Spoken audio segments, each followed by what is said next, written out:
Di antara bentuk berlebih-lebihan adalah berlebih-lebihan dalam satu porsi sehingga akhirnya menjadikan porsi yang lain menjadi tumbal.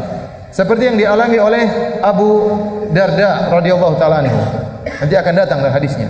Tatkala Salman Al-Farisi mendatangi rumah Abu Darda dan dia mendapati istrinya mutabaddilah, istrinya yaitu Ummu Darda dalam kondisi pakaiannya tidak rapi, tidak teratur. Harusnya istri yang baik pakaiannya teratur untuk menyambut suaminya. Ini pakaian tidak teratur, maka Salman punya firasat ada masalah. Maka Salman bertanya, "Aina Abu Darda? Di mana suamimu?" Kata Ummu Darda, "Akhuka laisa lahu hajatun ila dunya." Saudaramu Abu Darda tidak memerlukan dunia.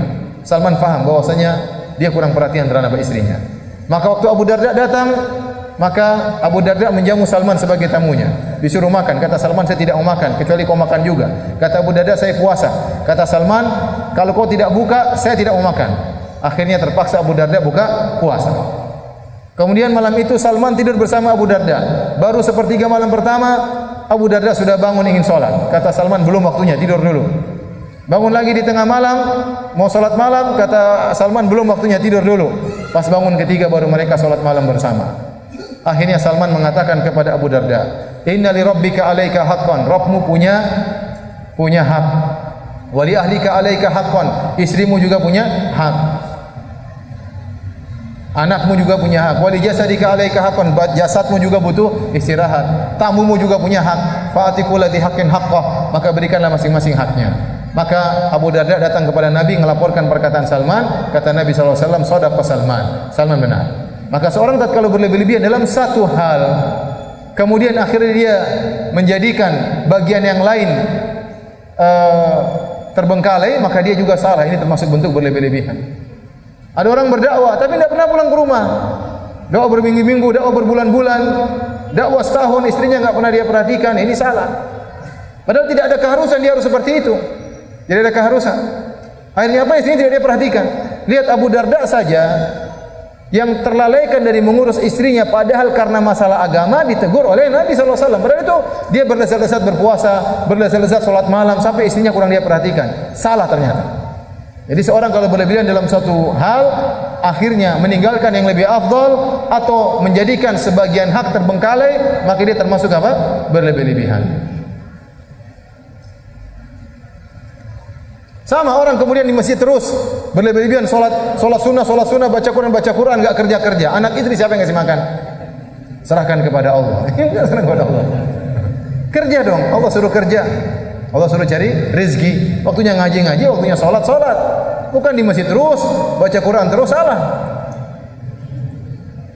Di antaranya Ibnu Hajar juga mengatakan di antara bentuk berlebihan ikhrajul fardhi an waqtihi. Seorang yang akhirnya mengeluarkan sholat pada waktunya. Seperti seorang yang malam hari sholat malam terus, enggak berhenti-berhenti, ngantuk-ngantuk dia lawan terus, dia lawan ngantuk, dia sangka itu yang terbaik. Tahu-tahu waktu subuh ketiduran. Bangun-bangun sudah jam 7 ya. Ini juga berlebih-lebihan sholat malamnya. Ustaz, kalau gitu saya enggak usah sholat malam. Bukan juga demikian. Sholat malam tapi jangan berlebih-lebihan. Secukupnya, kalau ngantuk tidur, pasang waker. Adapun maksa sholat malam sehingga subuh kebablasan, maka ini adalah bentuk berlebih-lebihan. Demikian juga kata Ibnu Hajar rahimahullahu taala, ya. Barang siapa yang mengambil azimah tatkala harus mengambil rukhsah, seharusnya dia mengambil rukhsah, dia tinggalkan, dia mengambil azimah, maka itu adalah tanattu', juga sikap berlebih-lebihan. Contoh, dia sedang bersafar, kemudian dia sengaja untuk sholat 4 rakaat, bahkan dia qabliyah dan ba'diyah, padahal sunnahnya apa? 2 rakaat, maka ini juga berlebih-lebihan. Salah.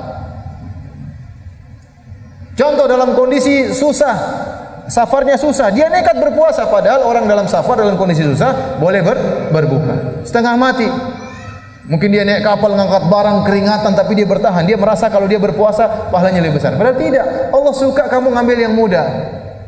Bukankah Nabi SAW mengatakan, "Lallahu arhamu bi ibadihi min hadi bi waladiha." Allah lebih sayang kepada hamba-hambanya daripada ibu terhadap anaknya. Kalau kita suruh anak kita belajar, tapi anak kita belajar berlebihan, kita juga kasihan. Nak, kamu enggak tidur, besok ulangan, mak, kita pengen belajar. Kasihan, udah tidur aja, tidur, nanti besok enggak apa-apa.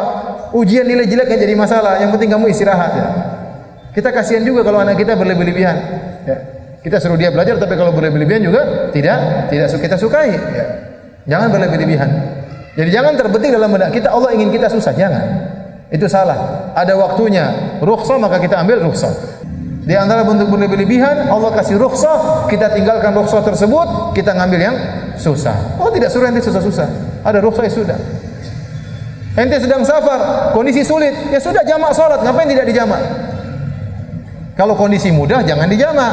Lebih baik masing-masing tempatnya pada waktunya. Tetapi kalau kondisi susah, khawatir kemudian ketinggalan pesawat, khawatir nanti sampai sudah lewat waktu, ya sudah dijamak saja, ngapain mempersulit diri.